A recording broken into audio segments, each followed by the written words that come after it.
दोस्तों, हर मुल्क का अपना एक कल्चर होता है और अलग किस्म के खाने होते हैं। इस वीडियो में मैं आपको चाइना की तरफ लेकर चलूँगा और मैं बात करूँगा चाइना में खाए जाने वाले कुछ अजीबो-गरीब चीज़ों की। एक मशहूर बात है कि चाइना में कुर्सी और टेबल के अलावा हर 4 टांगों वाली चीज़ों को खा लिया जाता है और जहाज़ के अलावा हर उड़ने वाली चीज़ को भी। हकीकत ये इसके काफ़ी करीब है।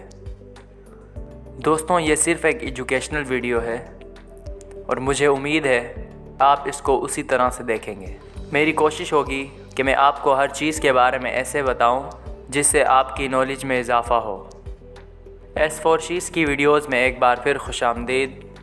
दोस्तों, चाइना में कुछ ऐसे लोग भी हैं जो चूहे शौक़ से खाते हैं। चूहों को खाने का रिवाज चाइना के कदीम ज़माने से चला आ रहा है, यानी ये इनके कल्चर का हिस्सा है। ये चूहे जंगल और गांव से पकड़े जाते हैं। चाइनीज़ इनको गंदा नहीं समझते क्योंकि इनके मुताबिक ये चूहे सिर्फ फल और घास खाते हैं। ये चूहे काफ़ी महंगे भी होते हैं, चिकन, मटन या बीफ से 4 गुना ज़्यादा महंगे। ये लोग चूहों को ज़्यादातर सर्दियों में खाना पसंद करते हैं क्योंकि इनके मुताबिक गर्मियों में चूहे बीमारी पैदा कर सकते हैं। ये लोग अपने उन बच्चों को भी चूहे खिलाते हैं जिनके जिस्म पर बाल नहीं आ रहे होते। चाइना में आपको अलग से चूहों के कई रेस्टोरेंट्स भी मिल जाएंगे। दोस्तों, चाइना में एक इंतहाई अजीब किस्म की मछली भी खाई जाती है जिसका नाम पफर फिश है। अब ये कोई आम मछली नहीं है। पफर फिश दुनिया की सबसे ख़तरनाक मछली है। इसमें किसी ख़तरनाक सांप से भी ज़्यादा जहर होता है। इतना ज़्यादा जहर कि इसकी छोटी सी मिकदार कम से कम 30 लोगों को एक साथ मार सकती है।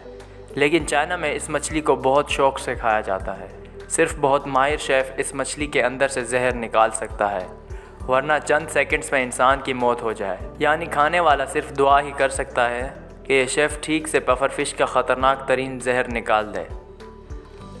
दोस्तों, हम सब जानते हैं कि चाइना में सांप को बहुत शौक़ से खाया जाता है। वैसे दुनिया के कुछ मुल्कों में, ख़ास तौर पर एशियन कंट्रीज़ में, लोग सांप को खाते हैं और यही सूरत हाल चाइना की है। चाइना के कई ऐसे शहर हैं जिनमें सांप खाने वाले सबसे ज़्यादा हैं। सिर्फ शंघाई में सांप के 6000 रेस्टोरेंट्स हैं। सूप से लेकर कीमे तक इन रेस्टोरेंट्स में सांप की हर डिश मिल जाती है। ये सांप चाइना के गोंगजी सूबे में ख़ास तौर पर पाले जाते हैं। यहाँ हर साल 10 लाख से ज़्यादा सांपों को बड़ा किया जाता है। इसको चाइना में ड्रैगन भी कहा जाता है। चाइनीज़ कल्चर में सांप को कई 100 सालों से खाया जा रहा है, यानी ये इनकी कदीम रिवायत भी है। कोबरा एक ऐसा सांप है जिसको ये लोग बहुत ज़्यादा शौक़ से खाते हैं। चाइना में सांपों को दवाई के तौर पर भी इस्तेमाल किया जाता है। दोस्तों, चाइना में लाइव ऑक्टोपस खाने का भी कल्चर है। ऑक्टोपस एक समुद्री जानवर है और चाइना में बड़े बड़े ऑक्टोपस को ज़िंदा खाया जाता है, लेकिन ये बहुत ख़तरनाक हो सकता है। कुछ महीना पहले चाइनीज़ व्लॉगर लड़की लाइव ऑक्टोपस खा रही थी, लेकिन इस ऑक्टोपस को गुस्सा आ गया और इसने इसके गले में हमला कर दिया, लेकिन इस लड़की की जान बच गई थी। लाइव ऑक्टोपस की डिश को चाइना में सेनाची कहा जाता है। ये डिश दरअसल साउथ कोरिया से आई है और अब चाइनीज़ भी इसको शौक़ से खाते हैं। ज़िंदा ऑक्टोपस को सिसानी ऑयल में डुबोकर एक प्लेट में रखा जाता है और बस फिर इसको इसी तरह ज़िंदा खाने की कोशिश की जाती है। लेकिन ये ऑक्टोपस किसी वक्त भी हमला कर सकता है। दोस्तों, पेंगोलिन एक ऐसा जानवर है जो कि एशिया और अफ्रीका में पाया जाता है। यह जानवर छिपकली की तरह के होते हैं और चींटियां वगैरह खाकर अपना गुजारा करते हैं। इस जानवर को जब ख़तरा हो तो ये अपने आप को एक बॉल की शक्ल में बना लेता है। चाइना में पेंगोलिन्स भी बड़े शौक़ से खाए जाते हैं।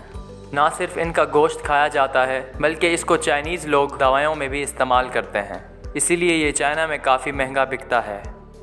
कुछ साइंटिस्ट का ये भी मानना है कि हो सकता है कोरोना वायरस इसी जानवर की वजह से दुनिया में फैला हो। Century eggs. दोस्तों, चाइनीज़ कुछ अजीब किस्म के अंडे भी खाते हैं। इनको सेंचुरी एग्स कहा जाता है। बहुत से लोग ये समझते हैं ये अंडे जो ज़्यादातर बत्तख के होते हैं, यानी कि एशेस, ब्लैक टी, नमक और लीमू के अर्क में 2 से 5 महीनों तक डुबो कर रखा जाता है। इसके बाद इस अंडे की जर्दी गहरे सब्ज़ रंग में तब्दील हो जाती है और ये अंडा काला हो जाता है और इसमें से काफ़ी स्मेल आ रही होती है। शायद इसलिए इसको सेंचुरी एग्स कहा जाता है, यानी एक ऐसा अंडा जो 100 साल पुराना लगे। दोस्तों, चाइना में मगरमच्छ यानी क्रोकोडाइल को भी बहुत शौक से खाया जाता है। चाइना में लोग समझते हैं कि मगरमच्छ का गोश्त कैंसर को ख़त्म करता है। चाइना में आपको मार्केट्स में और रेस्टोरेंट्स में मगरमच्छ बहुत आसानी से मिल जाएंगे। ये काफ़ी महंगे भी होते हैं, लेकिन चाइनीज़ लोग इसकी कीमत का ख्याल नहीं रखते। ये लोग इसको सेहतमंद रहने के लिए खाते हैं। चाइनीज़ मार्केट्स में आपको हर तरह के कीड़े मकोड़े भी बिकते हुए मिल जाएंगे, छिपकली से लेकर कॉकरोच तक, बिच्छू हो या फिर बीज। चाइनीज़ मार्केट्स में हर तरह के कीड़े मकोड़े अवेलेबल हैं, जैसा कि फ्लाइंग लिजर्ड यानी उड़ने वाली छिपकली। इनको ये लोग एक स्टिक में लगा कर बेचते हैं, जैसे कोई ड्रम स्टिक हो। कीड़े मकोड़े बहुत सस्ते मिल जाते हैं। इसको चाइना का स्ट्रीट फूड भी कहा जाता है, जैसे हम गोलगप्पे वगैरह खाते हैं। और दोस्तों, आखिर में बात करते हैं टर्टल सूप की। चाइना में कछुओं का सूप पिया जाता है। सिर्फ चाइना में ही नहीं, बल्कि सिंगापुर और ताइवान में भी कछुओं का सूप काफ़ी मशहूर है। इस सूप को ये लोग सेहत के लिए काफ़ी अच्छा समझते हैं। रिपोर्ट्स के मुताबिक चाइना में कोरोना वायरस के पेशेंट्स को कछुओं का सूप पिलाया जाता है। दोस्तों, अगर आपको हमारी वीडियो पसंद आई हो तो वीडियो को लाइक कर दें और सब्सक्राइब के बटन को दबा दें, ताकि हमारी नई आने वाली वीडियोस आप तक बआसानी पहुंचती रहें। अपने मेज़बान को इजाज़त दीजिए। अल्लाह हाफ़िज़।